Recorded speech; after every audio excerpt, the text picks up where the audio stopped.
नमस्कार दोस्तों, आज आपके साथ में बातचीत करने के लिए आया हूं कि जो अभी वित्त मंत्री निर्मला सीतारमण ने मोनेटाइजेशन पॉलिसी की एक घोषणा की है और ये कहा है कि आने वाले 4 सालों में हम 6 लाख करोड़ रुपए जुटाएंगे।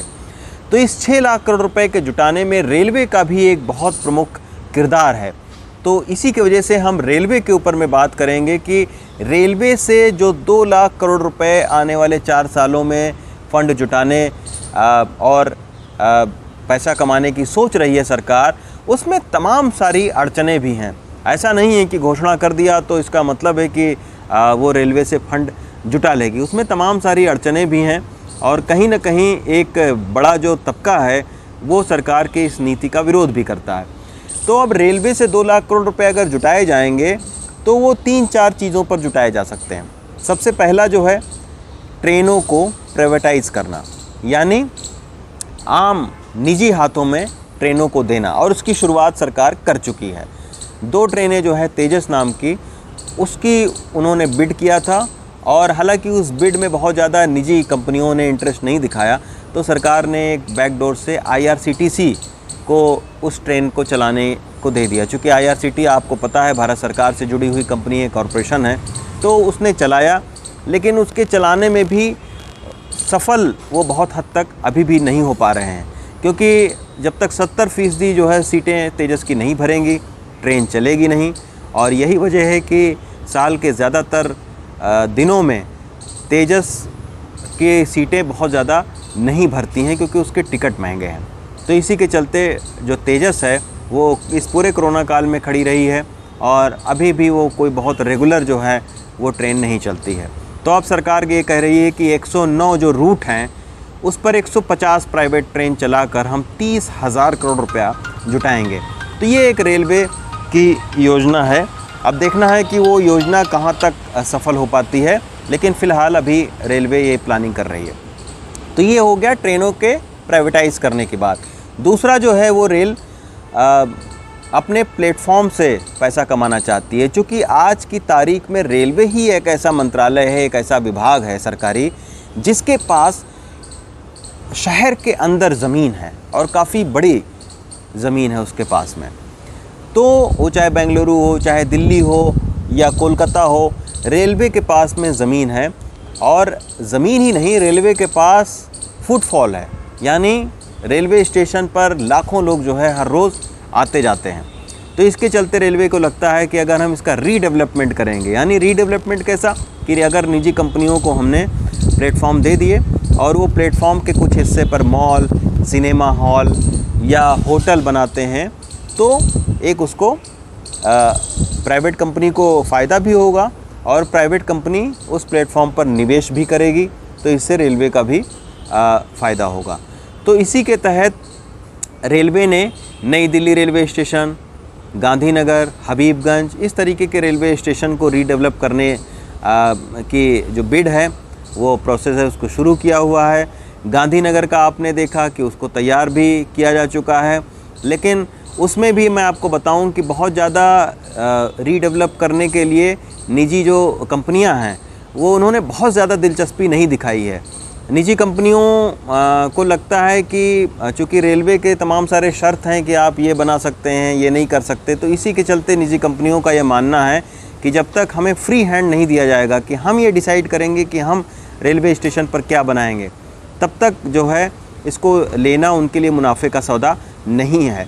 इसी के चलते अब जो नई दिल्ली रेलवे स्टेशन है, जिसको 6200 करोड़ रुपए की लागत से उसका जो रीडेवलपमेंट किया जा रहा है, उसकी शर्तों में भी कुछ छूट दी गई है। यानी अब प्राइवेट कंपनियां ही डिसाइड करेंगी कि वो नई दिल्ली रेलवे स्टेशन पर क्या बनाएंगे। इसी तरीके से तमाम सारी चीज़ें जो है वो लोगों को, निजी कंपनियों को दूर कर रही थी। या जो गांधीनगर का भी आपने देखा होगा कि प्रधानमंत्री जी ने ट्वीट भी किया था, तो वो गांधीनगर का भी जो रेलवे स्टेशन है वो गुजरात टूरिज़्म डिपार्टमेंट ने उसको रीडेवलप किया है। यानी एक सरकार का ही दूसरा विभाग जो है उसने उस रेलवे स्टेशन को रीडेवलप किया है। इसी तरीके से हबीबगंज का भी रीडेवलपमेंट हो रहा है, लेकिन उस पर भी लोगों की शिकायत है कि रीडेवलपमेंट होने के बाद में उस स्टेशन का पार्किंग से लेकर और जो अंदर जाने का जो किराया है उसको वसूला जाएगा, तो वो काफ़ी आम आदमी के ऊपर में बोझ बढ़ेगा। खैर अब फिर से जो है 49 प्लेटफॉर्म जो रेलवे स्टेशन हैं उनकी एक लिस्ट जारी की है सरकार ने, और ये कहा है कि इनको निजी कंपनियों के सहयोग से इनको रीडेवलप करेंगे। अब देखना होगा कि उससे क्या उनको आमदनी होती है। और एक जो तीसरी चीज़ है वो ये है कि रेलवे के पास में अपने 15 स्टेडियम हैं, खेल के मैदान हैं, तो उनसे भी वो पैसा कमाना चाहती है। और इसी के चलते ऐसी जो संपत्तियां हैं उनको ब्राउन लैंड कहकर निर्मला सीतारमन ने उसमें एक शब्द प्रयोग किया, ब्राउन लैंड। ये सारी प्रॉपर्टियों को उन्होंने कहा ब्राउन लैंड वो संपत्तियां होती हैं जो करोड़ों अरबों में तो उन बाज़ार का दाम होता है उनका, लेकिन उससे सरकार को कोई आमदनी नहीं होती है। अब जैसे मैं एक उदाहरण देकर आपको समझाऊंगा तो आपको ज़्यादा समझ में आएगा कि दिल्ली में कनॉट प्लेस के पास में करनैल सिंह स्टेडियम है। करनैल सिंह स्टेडियम 6 एकड़ ज़मीन पर फैला हुआ है और बिल्कुल कनॉट प्लेस के नज़दीक में है।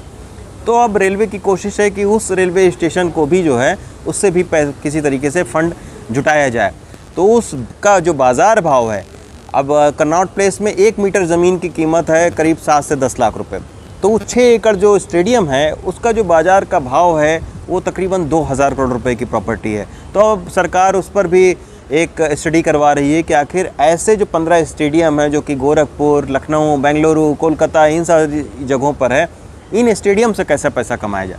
लेकिन इन स्टेडियम से पैसा कमाने की राह में एक बहुत बड़ा रुकावट है खिलाड़ी जो भारतीय रेल में काम करते हैं और जो कई ओलंपिक में पदक भी जीत चुके हैं, जैसे आपके बजरंग पूनिया हुए, मीरा चानू हुए, सब रेलवे के खिलाड़ी हैं जो कि इन्होंने देश का नाम रोशन किया है। तो ऐसे ही एक रेलवे के खिलाड़ी से मैं मिला जो कि खेल अधिकारी भी रह चुके हैं रेलवे में और जो ओलंपियन भी रहे हैं, यानी 1984 में कुश्ती खेल चुके हैं ओलंपिक्स में।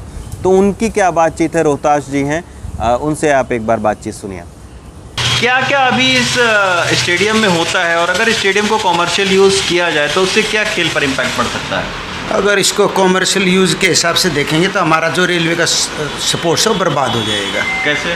क्योंकि हमारे जितने भी coaching camp all India railway के लगते हैं तो सब कोचिंग कैंप यहीं पे लगते हैं, सारी फैसिलिटी हैं यहाँ रहने की, खाने की, पीने की। तो हमारे जो रेलवे के इतने ओलंपिक के 5 मेडल 6 मेडल जीते हैं अभी तक हमने। मीराबाई चानू का गोल्ड है, सुशील है, ये रवि है, साक्षी है, विनेश है, बजरंग है, ये सब स्टार प्लेयर हमारे। तो ये सब यहीं तैयार सबके कोचिंग कैंप हम दिल्ली में करनैल सिंह स्टेडियम में लगाते हैं। ये हमारा हब है स्पोर्ट्स का। तो जब भी हमें नेशनल की तैयारी करनी होती है सभी गेम के कैंप हम दिल्ली में ऑर्गेनाइज करते हैं। अगर इसको हटा देंगे तो हमारे को ऐसी अच्छी जगह कहीं पे नहीं मिलेगी, उससे हमारा स्पोर्ट्स बहुत इफेक्ट होगा उससे। तो ये आपने रोहताश जी की बातचीत सुनी, काफ़ी दुखी हैं। ऐसे ही तमाम सारे खिलाड़ी हैं और इन स्टेडियम्स से पैसा कमाने की बात को सुनकर वो काफ़ी निराश हो रहे हैं।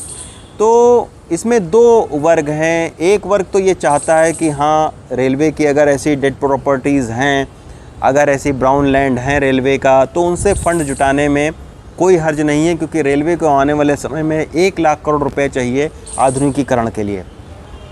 लेकिन एक दूसरा वर्ग ये कह रहा है कि रेलवे का अब तक का जो चेहरा रहा है वो एक लोक हितकारी चेहरा रहा है। रेलवे से लोगों को उम्मीद रही है, अब तक रेलवे उनकी उम्मीदों पर खरी भी उतरी है, क्योंकि तमाम सारे गरीब लोग और सस्ता किराया होने के चलते एक बहुत बढ़िया आने जाने का ज़रिया गरीबों का रेलवे है। तो अब इस चेहरे को क्यों रेलवे बदल रही है, तो उसको लेकर बहुत सारी उनकी आशंकाएं हैं रेलवे से। तो हमारा तो सिर्फ यही तर्क है कि भारत सरकार को जो रेलवे में लोक हितकारी चेहरा देखते हैं उनकी भी बात को सुनना चाहिए, और जो फ़ंड जुटाने की कोशिश कर रहे हैं उनको भी सुनना चाहिए, और एक बीच का रास्ता निकाल कर, ताकि रेलवे का जो डेवलपमेंट है वो भी प्रभावित ना हो, और दूसरा एक जो रेलवे का ये चेहरा है कि वो गरीबों को लाने ले जाने वाले एक सस्ता माध्यम है वो भी बना रहे। तो यही सरकार को कोशिश करनी चाहिए। धन्यवाद। Ravish Ranjan Shukla, NDTV India.